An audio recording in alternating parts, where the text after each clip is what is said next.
Just ये student देखिए मेरे साथ, मैं आपको कराने जा रहा हूं डेथ ऑफ ए पार्टनर। जब डिसीज पार्टनर जो होता है उसका capital account to be rendered to the executor, उसका कैपिटल अकाउंट ट्रांसफर उसके एग्जीक्यूटर के अकाउंट में हो जाता है। एग्जीक्यूटर होता है उसका लीगल हेयर, लीगल वारिस। तो सबसे पहले कि मैं इससे पहले के क्वेश्चन कराऊं, आपको इसका बैकग्राउंड बता दूं क्यों ये रिटायरमेंट से डिफरेंट है। बाकी सारे ट्रीटमेंट इसके रिटायरमेंट जैसे ही हैं, गुडविल का ट्रीटमेंट इसका बिल्कुल रिटायरमेंट जैसा है। रेशो भी इसमें गेनिंग रेशो इस्तेमाल होगी, बचे हुए पार्टनर डिसीज पार्टनर के हिस्से की गुडविल देंगे। सिर्फ एक पॉइंट है जो डेथ को रिटायरमेंट से डिफरेंट करता है, वो पॉइंट है इंटरवेनिंग पीरियड का प्रॉफिट। यानी कि रिटायरमेंट आपने देखा कि साल के शुरू में या साल के एंड पे होता है, तो अपना सारा कुछ प्रॉफिट श्राफर को लेके जाता है, वो उसके लिए कोई एक्स्ट्रा काम नहीं करना पड़ता। लेकिन डेथ बीच में हो जाती है। डेथ बीच में होने के कारण रिटायरमेंट से डिफरेंट कर देती है इसको।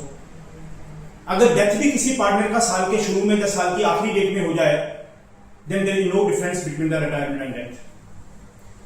तो डेथ इसलिए डिफरेंट बन जाती है कि ये बीच में होती है। अब बीच का जो पीरियड होता है, यानी कि जब पिछले बैलेंस शीट बना होगा तब वो जिंदा था।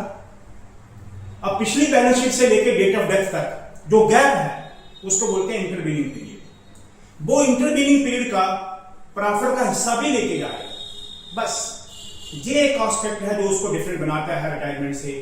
इसमें आपको कैलकुलेट करना होता है उसके प्रॉफिट का हिस्सा फॉर इंटरवेनिंग पीरियड, और वो कैलकुलेट करने के 3 तरीके हैं।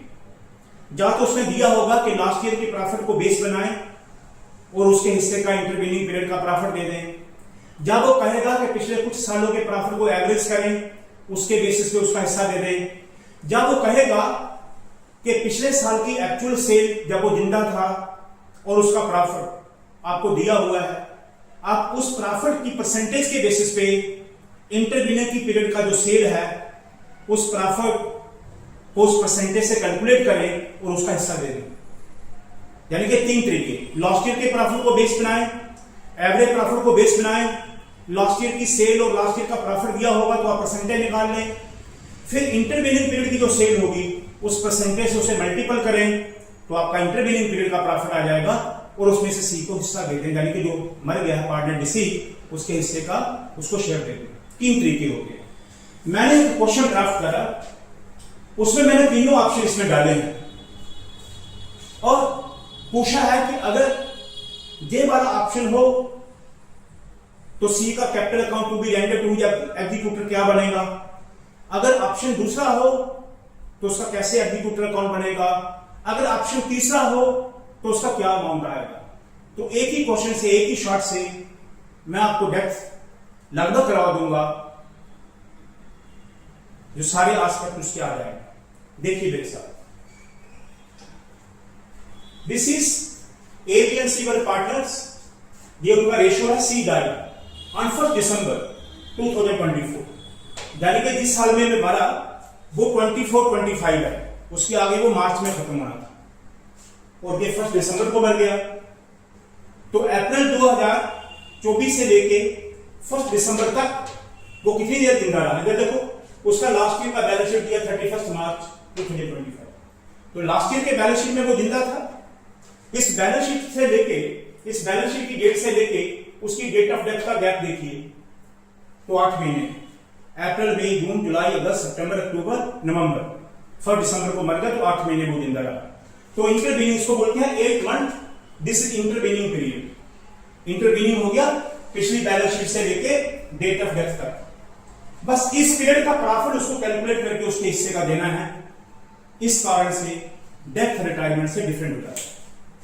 बाकी वैसा ही है, ये आपको बैलेंस शीट दिया है उसका और ये दिया है। Goodwill of the firm on C death he value to this firm on profit during 21, 22, 23, 22, 23, 23, 24, 3 सालों का उसका प्रॉफिट दिया है।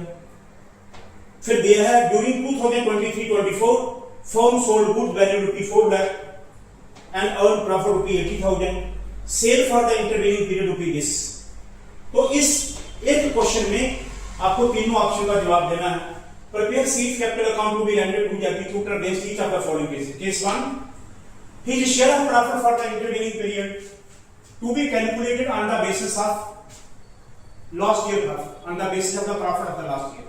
यानी कि आपने इसको बेस बनाना लास्ट ईयर के प्रॉफिट. पहला ऑप्शन ये. बताइए seize capital account. This is seize capital account. बढ़ जाए तो क्रेडिट, कम हो जाए तो डेबिट. शुरू होता है दे ओपनिंग कैपिटल से कितना है इसका 20,000.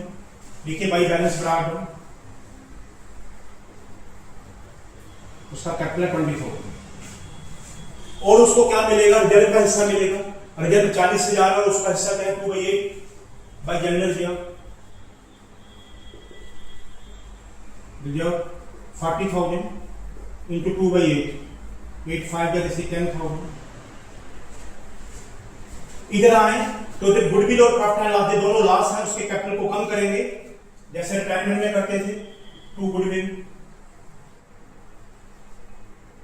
गुडविल है 8,000 इंटू उसका शेयर है 2/8 इसी 2,000. लॉस है profit and loss account. Loss this is 16,000 और उसका हिस्सा है 2/8 इंटू 2/8 दिस इज 4,000. बस ये आपने बैलेंस शीट के इसके जो बैलेंस है जिससे उसका कैपिटल बढ़ेगा मुझे, इससे कैपिटल कम होगी. अब आ गया गुडविल ऑफ द फर्म, उसको उसके हिस्से का गुडविल मिलेगा वो 80,000 है. इसका वर्किंग नोट बनाएं. Number 1 goodwill of the firm 80,000. C's share of goodwill 80,000 into 2/8 this is 20,000. कौन इसको कंट्रीब्यूट करेगा, ए और बी. किस रेशो में, बची हुई रेशो. So as contribution 20,000. 3:3 का मतलब हो गया 1:1 इंटू 1/2. 10,000 ए देगा उतना ही बी देगा. बीज कंट्रीब्यूशन 20,000 इंटू 1/2 10,000 ये दोनों देंगे. अब वो गुडविल जो सी को मिला उससे उसका कैपिटल बढ़ जाएगा बाई एज कैपिटल अकाउंट. ए से कितना मिला 10,000 और इसको बी से कितना मिला बाई बीज कैपिटल अकाउंट 10,000. ये हो गया गुडविल. अब आ गया गुडविल के बाद उसको प्रॉफिट का हिस्सा मिलना है. वो सारी कंडीशन इसमें दी हुई हैं. उसमें लास्ट ईयर का प्रॉफिट भी है, एवरेज प्रॉफिट भी है और सेल भी है. वो इधर से दिस इज वर्किंग नोट. हमने उसके प्रॉफिट लास्ट ईयर के प्रॉफिट के बेसिस पे देना है, यानी कि लास्ट ईयर के प्रॉफिट को बेस बनाना है. और उसका लास्ट ईयर का प्रॉफिट क्या है, this is 21, 22, 22, 23 and 23, 24. This is 21, 22, 22, 23, this is 23, 24. तो लास्ट ईयर का प्रॉफिट उसका 60,000. तो लिखिए C share of profit equal to, बताइए लास्ट ईयर का प्रॉफिट कितना है 60,000. ये पूरे साल का है. आपने इंटरवीनिंग पीरियड का निकालना है. इंटरवीनिंग पीरियड कितना है उसका, दिस इज 8 मंथ इंटू 8/12 और उसका शेयर कितना है 2/8 इंटू 2/8. ये 8 कट गया 2 6 जा 6 10 जा. तो उसके हिस्से का रहेगा by profit and loss expense account 10,000. बस अब करिए क्लोज. ये हो गया आपका ऑप्शन 1. इसी ऑप्शन 1 का आंसर दिस इज 60,000. इस 60,000 से 6,000 को माइनस करके दिस इज 54,000. इसको लिखिए 2 series executor account. This is answer. अब दूसरा पार्ट, गुडविल का वर्किंग नोट ऐसे ही रहेगा, सिर्फ ये चेंज होगा प्रॉफिट एंड लॉस एक्सपेंस. ये चेंज होगा और ये चेंज होगा, बाकी सब चीजें सेम है. क्योंकि 3 ऑप्शन होते हैं. लास्ट ईयर का प्रॉफिट का ऑप्शन हो गया. अब एवरेज प्रॉफिट और सेल वाला ऑप्शन. तो second option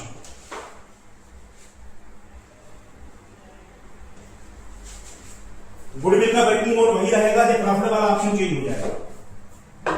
number 2 working note C's share of profit. बताइए क्या क्या है. His share of profit for the intervening period to be calculated on the basis of the average profit of the last 3 years. तो last 3 year का profit क्या है, this plus this करिए total, this is 1 lakh plus 80,000 plus 60,000 divided by 3, 2,40,000, 1,80,000 2,40,000 divided by 3 equal to 80,000, this amount to 80,000, this is average profit. अब average profit, this is average profit, C के हिस्से का profit में निकालना है। एवरेज प्रॉफिट आपका आ गया 80,000। अब ये एवरेज प्रॉफिट पूरे साल को रिप्रेजेंट कर रहा है, क्योंकि ये एनुअल प्रॉफिट है सारे, तो आप सी का हिस्सा निकालिए, सी शेयर ऑफ प्रॉफिट 80,000। पहले इसको इंटरवीनिंग पीरियड का सेट करिए, ये एक साल का है तो इंटरवीनिंग पीरियड 8 महीने का है, तो 8 महीने का कितना होगा इंटू 8/12। फिर सी के हिस्से से मल्टीपल करिए, सी का रेशियो क्या है 2/8 इंटू 2/8, ये 8 कट जाएगा, 2 6 जा 6 1 जा 2 6 3 जा 3 जा 3 जा 13,333, ये अमाउंट बदल जाएगा। This is profit and loss suspense account 13,333। आप कर लीजिए, दिस इज 63,333, 63,333, उसमें से जो माइनस कर दिए 600 जाएगा 2, सी एग्जीक्यूटर है 57,333। This is part 2।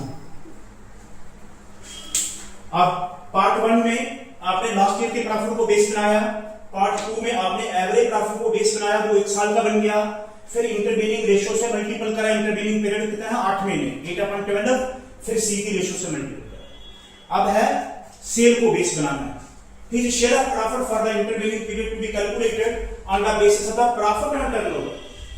तो आपने टर्नओवर उसको सेल दिया होगा, प्रॉफिट दिया होगा, उसकी परसेंटेज कैलकुलेट करें और इंटरवीनिंग पीरियड पे वो परसेंटेज लगाएं ऐसे। दिस इज वर्किंग नोट, ये मैं हटा रहा हूं।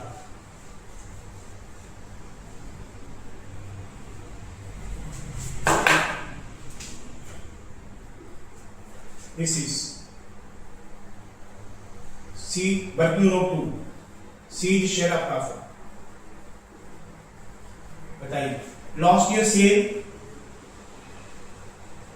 देखिए जब वो जिंदा था 2023-24 में तो उसका सेल था 4 लाख, और प्रॉफिट लास्ट ईयर का कितना था, पूरे साल का उसका प्रॉफिट था 80,000। इसका परसेंटेज निकालिए, देखिए percentage of profit to sales, यानी कि profit upon cell into 100।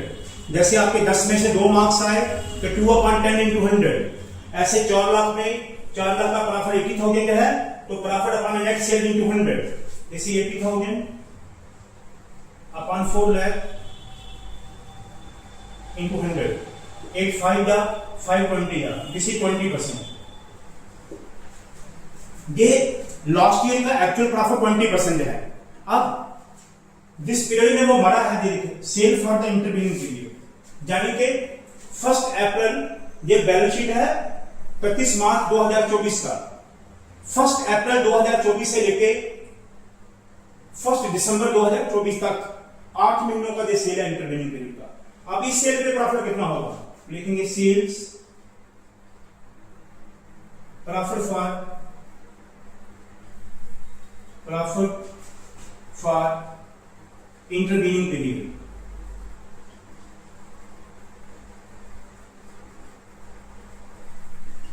Equal to intervening period sales into profit percentage. Intervening period का सेल है 3 लाख और प्रॉफिट का परसेंटेज है 20%, तो इंटरवीनिंग पीरियड का प्रॉफिट आ जाएगा 60,000। अब सीड शेयर, अब प्रॉफिट 60,000 में उसका शेयर कितना है 2/8। ये इंटरवीनिंग पीरियड का प्रॉफिट पूरी फर्म का आया है, यानी कि 8 महीने पूरी फर्म का प्रॉफिट कितना होगा 60,000। किसको बेस बनाया, लास्ट ईयर के प्रॉफिट। लास्ट ईयर के प्रॉफिट की परसेंटेज निकाला 20%, इंटरवेनिंग पीरियड के सेल को उस परसेंटेज से मल्टीपल करा तो इंटरवेनिंग पीरियड का प्रॉफिट आ गया पूरी फर्म का 60,000। सी का हिस्सा उसमें कितना है 24 डा 415 डा या 15,000। अब ये फिगर चेंज कर दीजिए by profit and loss expense, बस दिस इज 15,000 कर लीजिए 65,000, दिस इज 65,000, 6,000 माइनस कर दीजिए 2C executor account, this is 59,000। ये आपका आंसर। उम्मीद करता हूं आपको समझ आया होगा। एक ही शॉट में आपको पूरा मैंने डेप्थ का रिवीजन करा दिया कि कैसे डिसीज पार्टनर का capital account to be rendered to the executor बनता है। 1 2 3 तीनों मेथड आपको एक ही क्वेश्चन में करा दिए हैं। आप कोई भी बोर्ड का क्वेश्चन देखें इसके भीतर से मत जाएगा, या फिर कई बार वो जनरल एंट्री पूछ लेता है तो सेकंड क्वेश्चन में बची खुची कसर मैं निकाल दूंगा। मेरा प्रयास रहता है कि एक क्वेश्चन सबको पसंद करने वाला। देखते रहिए, मोटिवेट करते रहिए, सब्सक्राइब करिए, उससे मोटिवेशन मिलता है। Thank you.